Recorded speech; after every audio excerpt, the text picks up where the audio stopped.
एक 36 साल का शख्स जिसकी एक बीवी और दो मासूम बच्चे थे। कम उम्र में शादी होने के कारण बीवी की उम्र केवल 27 साल थी। दोनों खुशी खुशी अपनी गृहस्थी चला रहे थे। पति परिवार का पालन पोषण करने के लिए शहर में एक सिक्योरिटी गार्ड की नौकरी करता था। उसका रोज घर अपने बीवी बच्चों के पास आना मुमकिन नहीं था, तो वो महीने में कभी कभार शहर से गांव घर आता था। वहीं बीवी बच्चों की देखभाल के लिए वो पास के एक मुस्लिम दोस्त को ये जिम्मेदारी देकर जाता कि उसकी गैर मौजूदगी में वो उसके बीवी बच्चों का ख्याल रखे। और ऐसा ही होता भी है।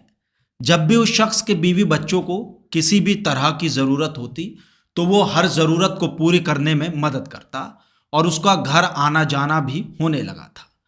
दूसरी तरफ शहर में पति अपनी जॉब करता और बीवी बच्चे गांव में रहते। ऐसे ही दिन बीत रहे थे। जवानी के इस दौर में पति की गैर मौजूदगी पत्नी को अब तड़पाने लगी थी। अब उसे पति की ज़रूरत महसूस होती, लेकिन उसका पति उसके पास नहीं था। वहीं पति के दोस्त का घर आना जाना बढ़ने लगा था और पत्नी और दोस्त के बीच बातचीत भी होने लगती है। पति के दोस्त और पत्नी के बीच की सारी सीमाएं अब खत्म हो जाती हैं और जो दोस्त घर की बाकी ज़रूरतों को पूरा कर रहा था, अब वही दोस्त की पत्नी की ज़रूरतों को पूरा करने लगा था। उधर बेखबर पति शहर में गार्ड की नौकरी कर रहा था, लेकिन उसे क्या पता था कि दूसरे की सिक्योरिटी करते करते कोई उसके घर की इज्जत में सेंध लगा रहा है। लेकिन जब ये बात पति को पता चलती है, वो पत्नी और दोस्त को समझाने की कोशिश करता है, लेकिन दोस्त के प्यार में पागल पत्नी अपने ही पति को रास्ते से हटाने के लिए प्रेमी के साथ मिलकर रच देती है एक ऐसी साजिश जो आपको हिला कर रख देगी। ये सच्ची कहानी उत्तर प्रदेश के जिला कानपुर की है। यहाँ की हनुमंत विहार कॉलोनी में रविकांत पांडे उर्फ नितिन का परिवार रहता था। परिवार में 27 साल की पत्नी प्रियंका पांडे और दो बच्चे चुन्नू और मुन्नू होते हैं। हंसता खेलता परिवार था। पति पत्नी एक दूसरे के साथ बेहद खुश थे। शादी को 7 साल हो गए थे, मगर नितिन का प्यार पत्नी के लिए कम नहीं हुआ था। नितिन गुजरात के सूरत में सिक्योरिटी गार्ड की नौकरी करता, लेकिन जब भी घर आता तो पत्नी और बच्चों के लिए ढेर सारा सामान लाता। कुल मिलाकर सब ठीक ठाक ही चल रहा था। 1 सितंबर 2023 की बात है। नितिन अपने परिवार के साथ माता पिता से मिलने उनके घर गया था। रात में करीब 8 बजे नितिन घर से बाहर निकला। उसके बाद उसका फ़ोन स्विच ऑफ हो गया। माता पिता ने कोशिश की, लेकिन उसका फ़ोन नहीं लग रहा था, जिसके बाद उसकी मां ने बेटे की गुमशुदगी की रिपोर्ट थाना नौबस्ता में दर्ज करा दी और पुलिस मामले की जांच में जुट जाती है। इसी बीच 3 सितंबर को नौबस्ता थाना पुलिस को फ़ोन पर सूचना मिलती है कि हंसपुरम में झाड़ियों में एक व्यक्ति का शव पड़ा हुआ है।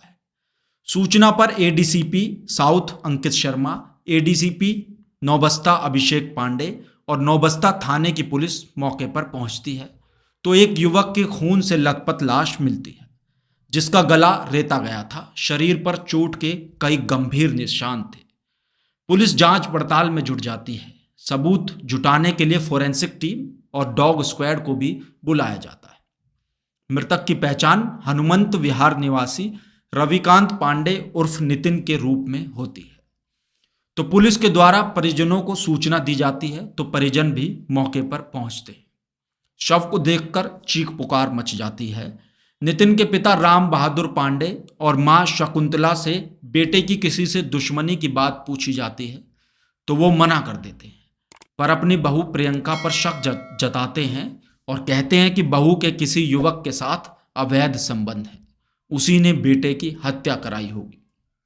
मां शकुंतला, मौसा सुशील पांडे, भाई समेत परिवार के अन्य लोगों ने सबसे पहला शक पत्नी पर ही जताया था। परिवार के लोगों ने पुलिस को बताया कि प्रियंका के अपने पति के दोस्त अनस समेत कई लोगों से संबंध है। इसी के चलते वो सास ससुर से अलग किराए के घर में रहती है। नितिन के माता पिता ने बताया कि नितिन और प्रियंका की शादी साल 2016 में हुई थी। बेटा नितिन राजकोट में प्राइवेट कंपनी में सिक्योरिटी गार्ड की नौकरी करता था। शादी के 2 साल बाद ही पत्नी और बेटा अपने बच्चों के साथ अलग किराए का कमरा लेकर रहने लगे थे। नितिन रक्षाबंधन से पहले 28 अगस्त को ही अपने घर आया था। रक्षाबंधन पर वो पत्नी प्रियंका और बच्चों के साथ गल्ला मंडी स्थित घर पर माता पिता के पास मिलने के लिए गया था। 1 सितंबर को प्रियंका के साथ वापस गंगापुर कॉलोनी लौटने के बाद अचानक नितिन लापता हो गया। परिजनों ने नौबस्ता थाने में नितिन की गुमशुदगी की रिपोर्ट भी दर्ज कराई थी। परिजनों की ये बात सुनकर पुलिस को नितिन की हत्या अवैध संबंधों के चलते होने का शक हो गया और इसी एंगल से फिर मामले की जांच की जाने लगी। नितिन की मां शकुंतला पांडे की तहरीर पर हत्या का मुकदमा दर्ज कर लिया गया और आगे मामले की तफ्तीश की जाती है। साथ ही मोहल्ले पड़ोस में भी नितिन की पत्नी प्रियंका के चाल चलन के बारे में भी पता किया जाता है। तो आस पड़ोस से भी पता चलता है कि नितिन के गुजरात में नौकरी करने के चलते उसके घर में खुलेआम कई लड़कों का आना जाना लगा रहता था। अनस नाम के युवक के साथ प्रियंका के अवैध संबंध की बात सामने आती है। इससे पुलिस ने प्रियंका की कॉल डिटेल्स और मोहल्ले के लोगों से पूछताछ के आधार पर सबसे पहले अनस को हिरासत में लिया और अनस ने पूछताछ के दौरान अपना गुनाह कबूल भी कर लिया। उसने पुलिस को बताया कि प्रियंका के साथ उसके अवैध संबंध थे और इसी के चलते दोनों ने मिलकर नितिन की हत्या कर दी। अनस के कबूलनामे के बाद पुलिस प्रियंका को गिरफ्तार करती है तो वो पूछताछ में पहले तो पुलिस को गुमराह करने की कोशिश करती रही, मगर बाद में सख्ती से पूछताछ करने पर उसने सारा सच उगल दिया। प्रियंका ने बताया कि मछरिया बरकाती मस्जिद के पास रहने वाले पति के दोस्त अनस हाशमी से घर आने जाने के दौरान उसकी नज़दीकी बढ़ गई। पति गुजरात से आया था, जिसके बाद उसे लगने लगा था कि वो अब आसानी से प्रेमी अनस से नहीं मिल पाएगी। पति के गुजरात में नौकरी करने के चलते अनस का घर में आना जाना लगा रहता था और इसी बीच इन दोनों के अवैध संबंध हो गए थे। मोहल्ले के लोगों ने नितिन को इस बात की जानकारी दी तो नितिन ने इस बात का पत्नी और दोस्त से विरोध किया। इसके साथ ही अनस का घर आना जाना भी बंद करा दिया।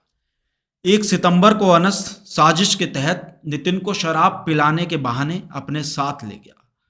दोनों ने जमकर शराब पी और हंसपुरम नहर किनारे झाड़ियों के पास टॉयलेट करने के लिए रुका और इसी दौरान नितिन की गर्दन दबा दी और फिर सर्जिकल ब्लेड मारकर उसकी हत्या कर दी। इसके बाद खून से लथपथ शव को झाड़ियों में छिपाकर वो मौके से भाग निकला था। पूछताछ के दौरान अनस और उसकी प्रेमिका प्रियंका ने बताया कि हत्याकांड के बाद अनस सीधे उसके घर पहुंचा था। पुलिस के अनुसार हत्या करने के बाद खून से सनी हालत में अनस प्रियंका से मिलने पहुंचा। वहां हाथ पकड़ने के दौरान प्रियंका के हाथों में भी उसके ही पति का खून लग गया था। दोनों ने हाथ मुंह धोकर ये खून साफ कर लिया।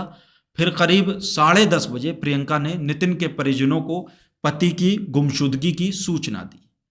हत्या को अंजाम देने के बाद प्रेमी अनस और प्रियंका ने हत्याकांड का रात भर जश्न मनाया। अनस अपने घर जाने के बजाय प्रियंका के घर ही रुका था। दोनों को लग रहा था कि अब उनके बीच कोई नहीं आएगा, लेकिन कानपुर पुलिस ने 24 घंटे के भीतर ही इस हत्याकांड का खुलासा कर दिया। नितिन की पत्नी प्रियंका और उसके प्रेमी अनस ने अपना गुनाह कबूल कर लिया है। पुलिस ने पत्नी प्रियंका और उसके प्रेमी को गिरफ्तार कर जेल भी भेज दिया है। प्रेमी अनस के पास से नितिन का मोबाइल और हत्या में इस्तेमाल किया गया सर्जिकल ब्लेड भी बरामद कर लिया गया है। आपकी इस खबर पर क्या राय है, आप हमें कमेंट करके बता सकते हैं और आगे भी क्राइम की ऐसी कहानियों के लिए हमारे चैनल खबर की खबर को सब्सक्राइब कर लें और हाँ, दोस्तों के साथ शेयर करना ना भूलें।